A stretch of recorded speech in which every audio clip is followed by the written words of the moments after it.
Hi all, Aunt B here. I'm the manager at Pioneer Mountain Homestead. We are located in south central Pennsylvania amongst the Appalachian Mountains and near Lake Raystown. Today I'm doing a sewing project. The project I'm doing is on my head. It is a Rosie the Riveter style headband. This is a great way to use up some fabric scraps and it's very quick. So let's get started.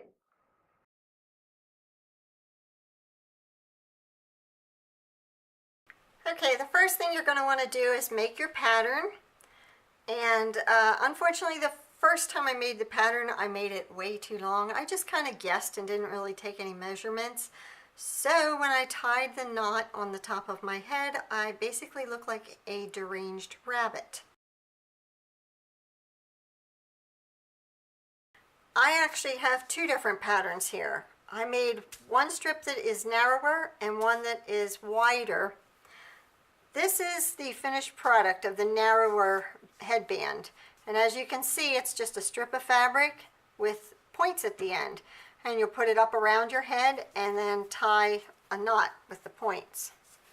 And that will hold the headband on. Something like that. Anyhow, the pattern is very easy to draft out. Depending on which width you want to make, they are both 17 inches, cut on a fold, and I'm using 1/4 inch seam allowance for both. The difference is this one's 2.5 inches wide, the pattern is, so it'll end up being a finished width of 2 inches. This one is 3.5 inches wide, so it'll be a finished width of 3 inches. And at the end, about 5 or 6 inches back, I just tapered the pattern to a point. So you're going to cut this on a fold and you're going to cut two of either this one or this one, depending on whether you want a wider or a narrower headband. And you can make them whatever dimension you want. You can make this even narrower or wider. It just depends on what you're looking for, what kind of look you're looking for. So I will go cut out the fabric next.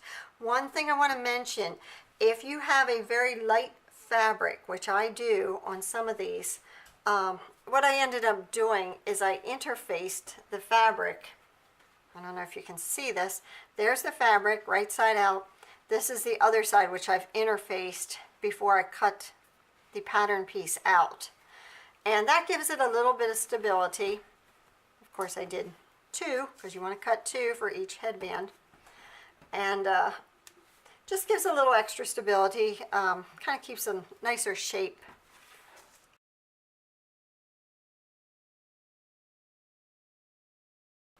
Okay, what I have here is I have two pieces of fabric. Both of them have been interfaced on the wrong side. And what I'm doing is I am just tacking the two pieces of fabric together with a couple pins, not too many. I'm not being fancy on this. Bottom line, what I'm going to do is I'm going to start somewhere in the middle. I'm going to use a 1/4 inch seam allowance and I'm going to go the entire way around the whole piece. When I get back close to the beginning, I'm going to leave about a 2-inch opening. That way I can turn the whole piece inside out and have the right side out. So to the sewing machine next. I start in the center of the headband. I'm using a 1/4 inch seam allowance, and when I get to the points, I will hand walk the machine to get the point nice and crisp. And then I will continue down the other side to the other point and then back to the beginning, and I will end about 2 inches from where I started.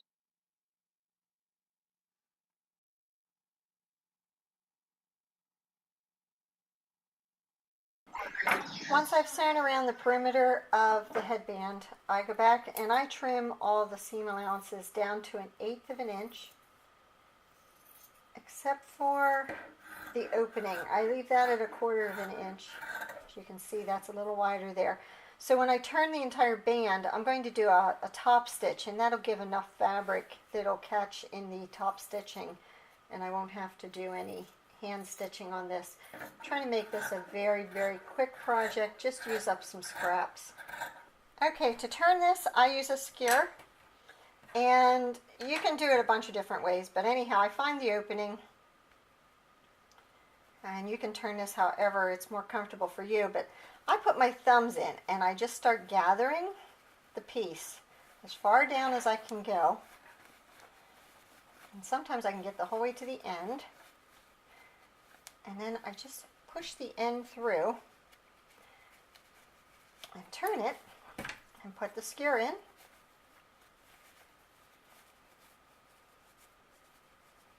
And push out the point, and I'll actually straighten that point a little bit with a pin to get it very, very crisp.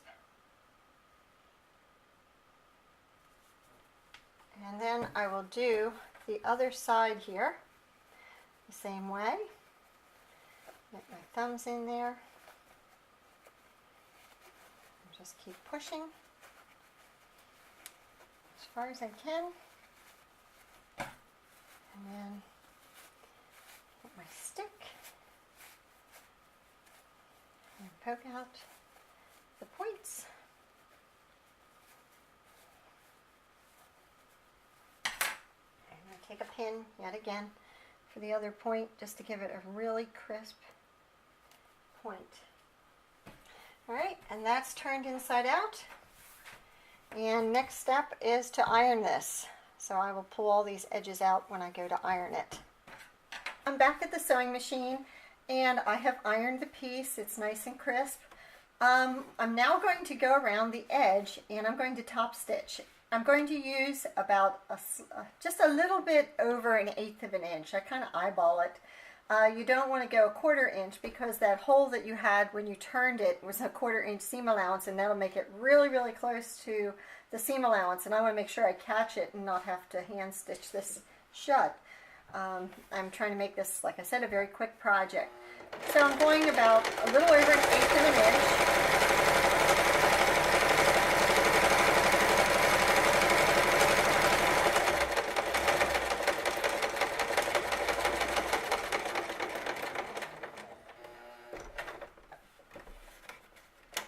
And I always hand turn at the ends at the points.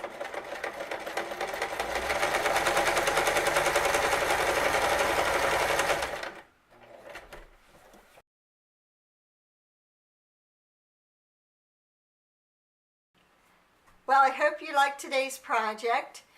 You can follow us on a vast array of social medias.